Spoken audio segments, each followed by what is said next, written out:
Okay, this is a review on bonding and a little bit on how to write formulas and name compounds. The first thing we want to remember in bonding, basic principles: to break bonds, energy is absorbed. So if I have a molecule of F2 and I want to break it down into 2F atoms, I need energy to do that. I always tell students, remember, the window doesn't break by itself. You can stare at it all day, it won't break. If I throw a stapler at the window, it breaks. Why? Because it absorbed energy from the stapler. Therefore, if we know that it takes energy, or energy is absorbed to break bonds, then to make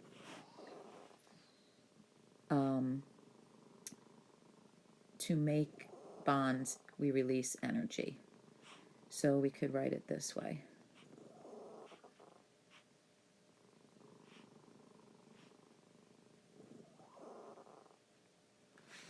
Remember, everything it wants to get to an octet, okay? For an octet, we want 8 valence electrons. We've learned in the past that metals will lose electrons to get to that octet, and nonmetals will gain electrons. Remember, when we draw a Lewis diagram, we are only drawing dots to represent valence electrons.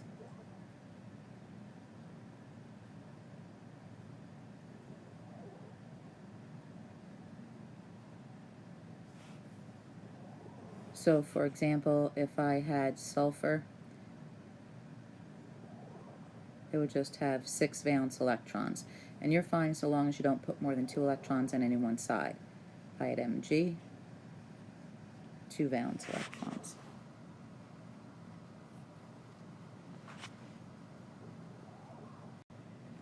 Please remember, whenever you have a polyatomic present, you have both ionic and covalent bonds.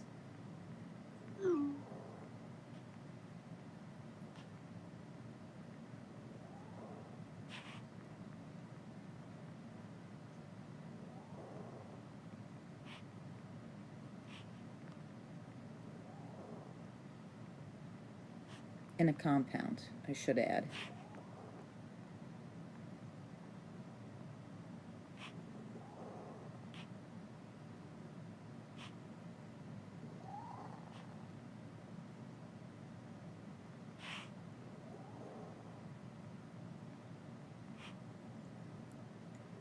You don't have to really understand how, but I will show you. If you break this apart, the SO4 is a polyatomic ion, and these are all nonmetals. So here is your covalent bond. When the metal comes in, the Mg, it's going to transfer 2 electrons to the SO4. That transfer right there is the ionic part. So that's why we say any compounds with a polyatomic contain ionic and covalent bonds. So there's 3 types of bonds. We have metallic, ionic, and covalent. Metallic is obviously just metals, metals to metals. And we talked about this. This is when you have positive nuclei. So this could be copper or this could be iron. And you've got the electrons constantly moving in here. So they say that this is like a sea of electrons. Next, there's ionic, and that is a metal and a nonmetal.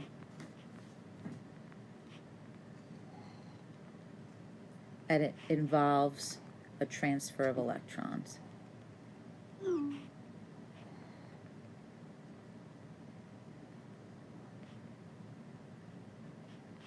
that's actually from the metal, because metals like to lose, to the nonmetal, because nonmetals like to gain.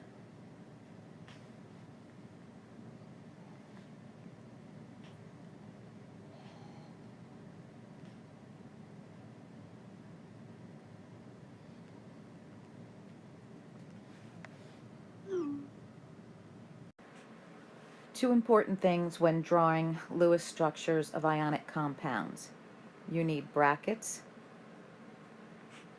and they go around the nonmetal.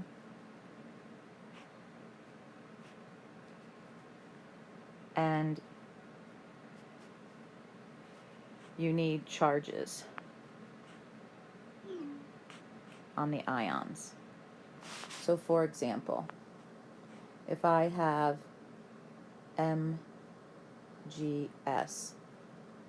first of all, we know that these combine at a 1-to-1 ratio because magnesium is +2, sulfur is -2. I draw my sulfur with its 6 valence electrons, and then in comes magnesium with its 2. My brackets go around the sulfur. It gained, it now has 8. This now assumed a -2 charge because it gained 2. When I gain negative charge, I become negative, and magnesium is +2. Now, if I told you to do a Lewis structure between calcium and fluorine, remember you have to look at the charges. Ca's +2, chlorine's -1. So when I drop and cross on this, it becomes CaF2, which means that I need 2 F's. And that should make sense because each fluorine only has 7 valence electrons. It only needs 1, but calcium wants to give up 2. So in order to give up its 2 to have 8 in its outermost shell, we need 2 fluorines so that calcium can give 1 to each fluorine.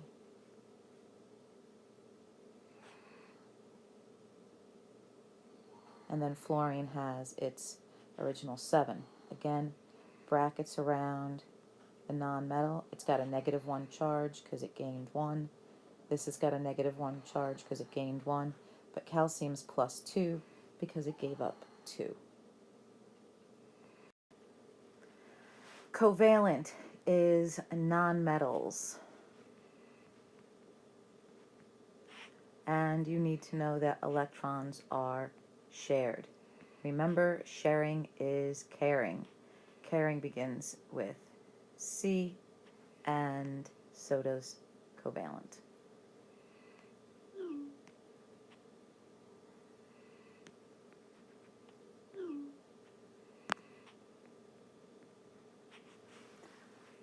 Now, when we get into covalent, we have 2 types. We have polar. So you have unequal charge distribution. And guys, this part has to be memorized. I don't know what else to tell you. Some of the concepts in bonding you just have to make flashcards for and learn. And they are asymmetrical.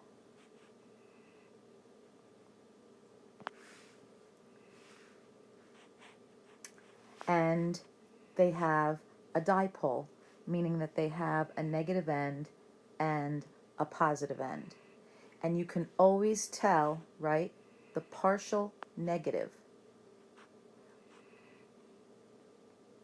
is always by the element with the higher electronegativity.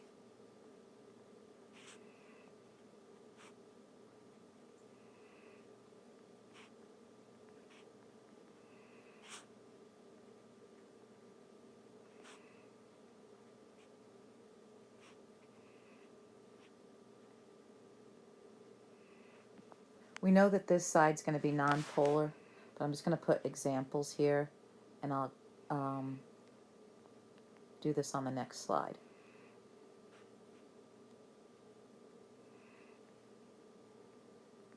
So let's do some example of polar molecules. One that you absolutely have to know is water. Okay, if you look up the electronegativity of H and O, O is higher, so this side's my partial negative, this side's my partial positive. Another one that's helpful to know is NH3. N has 5 valence electrons, so H comes in here. N is going to be higher. The east and west pole cancels out, but the north and south, there's nothing to pull against this side, so there's your negative, this side's your positive. And then simple ones like even HCl. Cl has a higher electronegativity, my negative, my positive. All of these are asymmetrical with an unequal charge distribution, which is why you have the partial negative and partial positives. Nonpolar. We have an equal charge distribution.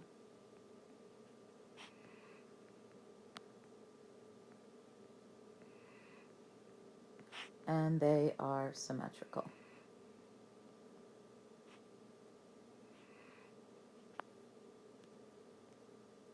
Ones that you have to know here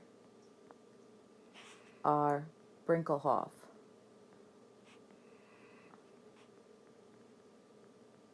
Okay, so all Brinkelhoff molecules are nonpolar. Why? Because if you take the electronegativity difference between them, it is going to be 0. Anything less than 0.5 and a difference is going to be nonpolar. So this is, I want to be clear, this is a non-polar molecule with a non-polar bond. And that's because the bond between the two BRs, so this bond right here, let's see if I can get a highlighter. This bond right here, whoa, that's really bright, but that bond right there in the middle, the electronegativity difference is 0. Now, let's look at CO2. CO2, you know, has a double bond on either side of it with the two oxygens. This is also a nonpolar molecule because it is symmetrical with an equal charge distribution. You've got the O pulling this way and the O pulling this way equally, so it cancels out. However, this bond right here is a polar bond because the electronegativity difference between the C and the O is greater than 0.5. So this is a non-polar molecule with polar bonds. Another example just like this would be CCl4. This is also a nonpolar molecule. It's symmetrical, it has equal charge distribution, but the bond between the C and the Cl is polar because of the electronegativity difference. Some characteristics of ionic and covalent compounds that you need to be aware of. Covalent compounds have low melting points, whereas ionic have high melting points. How do you know this? Just try to take some sugar and some salt in 2 different pans, put them on the stove, and see what happens. Your sugar is going to melt pretty quickly. Your salt will be there for over an hour and it's not going to budge. This melting point of salt is over 1,000 degrees Celsius.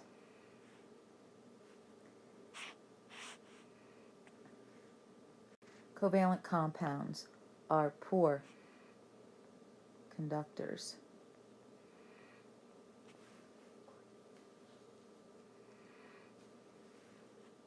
Of heat and electricity.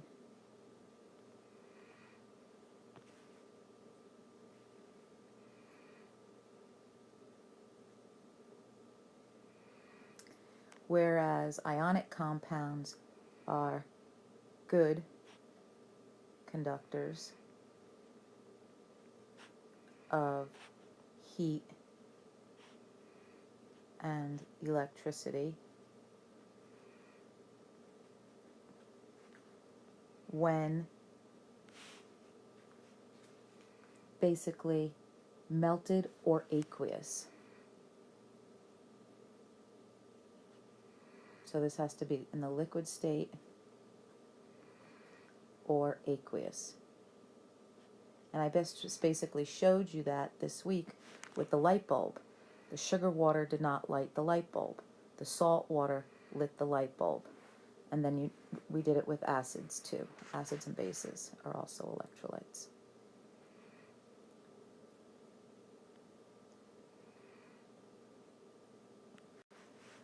Three types of intermolecular forces that you have to be aware of. The first one is LDFs, which are London dispersion forces. These are the weakest.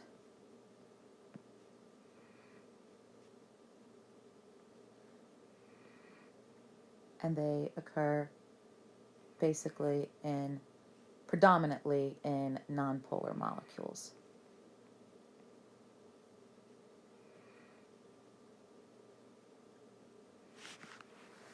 Now, if I have two nonpolar molecules, so if I'm comparing nonpolar molecules, more electrons equals greater LDFs.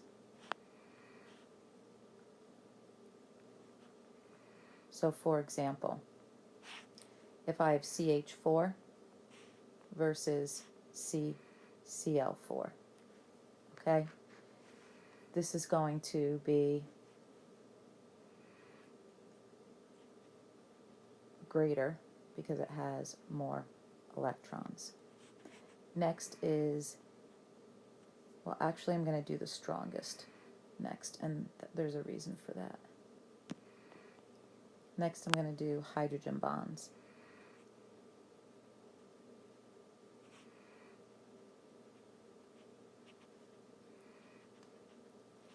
This is when H bonds with nitrogen, oxygen, or fluorine, NOF. It is the strongest. Now remember, when we talk about intermolecular forces, we are talking about the forces between molecules. So for example, if I have H2O and I draw that, here's my oxygen. Remember, the O has a higher electronegativity, so this is negative, this is positive. And let's say I have another water molecule.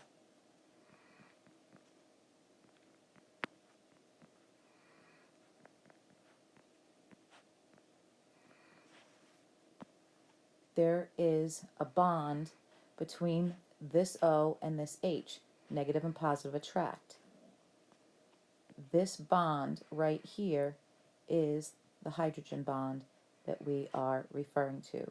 It is the bond between molecules. The last one is dipole-dipole. So that's all other polar molecules.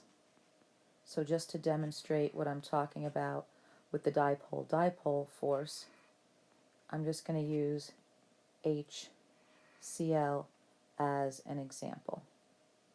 So we know Cl has a higher electronegativity, so this side's slightly negative, this side's slightly positive. If I have another HCl,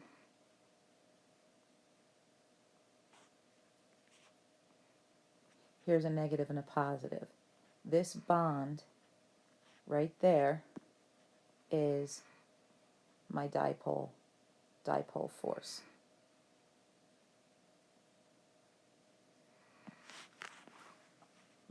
These forces are forces between molecules. Let's quickly review naming. First of all, ionic binary. So that's two elements only. Name the first.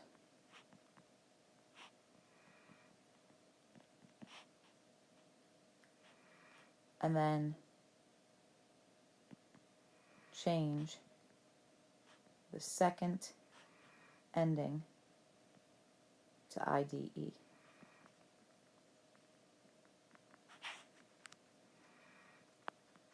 So Na2O is an example. Sodium, I'm naming it.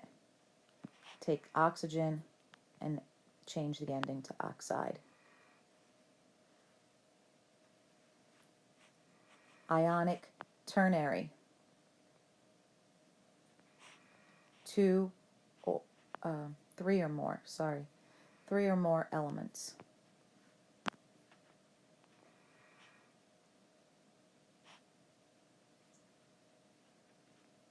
Which means that you have to have a polyatomic in there. These are the easiest to name. Name the first, no matter what it is, and name the second. There are no changes.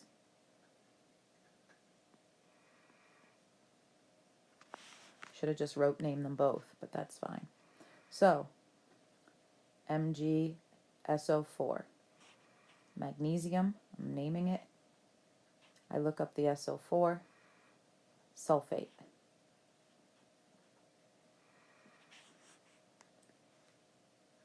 If I have two polys, NH4, NO3, I just name them. Ammonium nitrate. I'm just looking them up in Table E. Then we have the stock system. And it's mainly for any of the transition elements. There are a couple that aren't transition elements that it involves. Okay, this is when you use a Roman numeral for any element that has multiple positive oxidation states.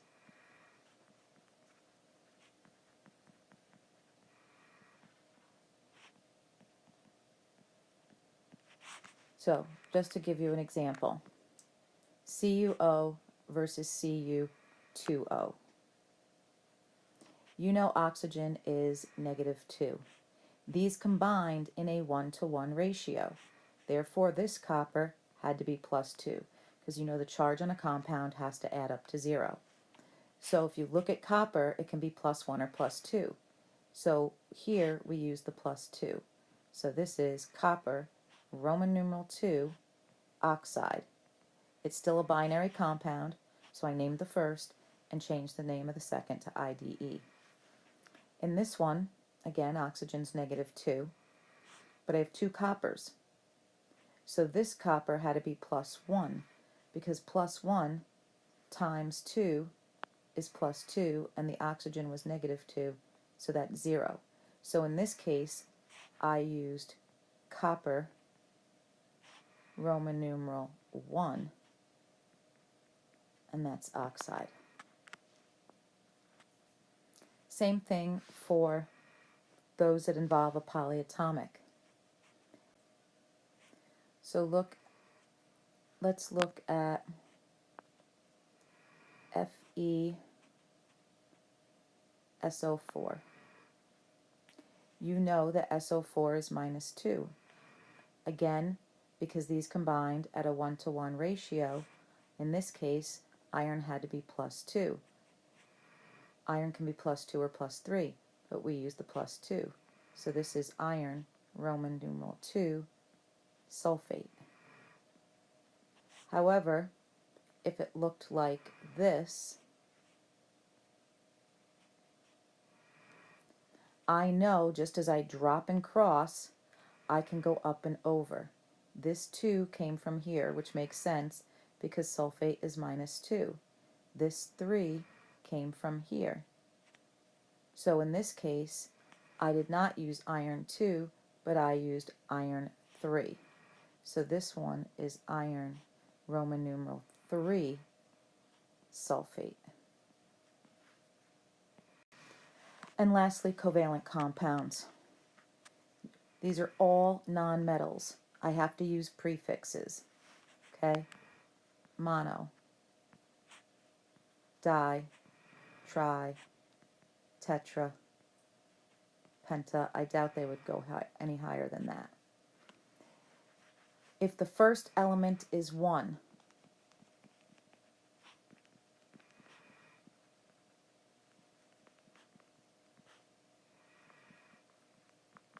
then no prefix.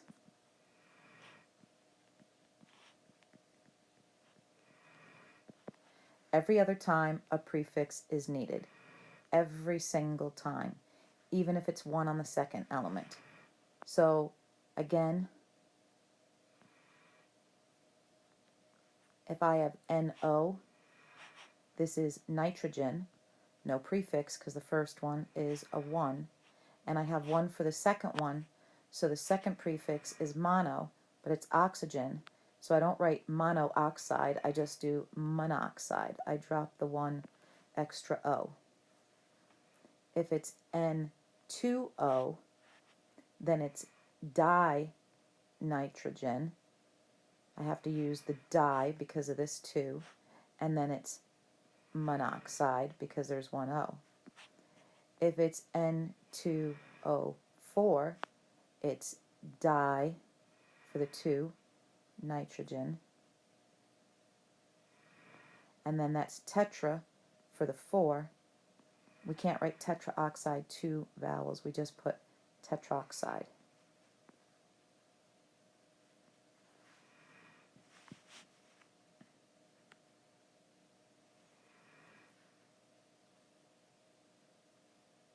It has to be all non-metals. All non-metals to use prefixes. All right, those are the highlights of bonding.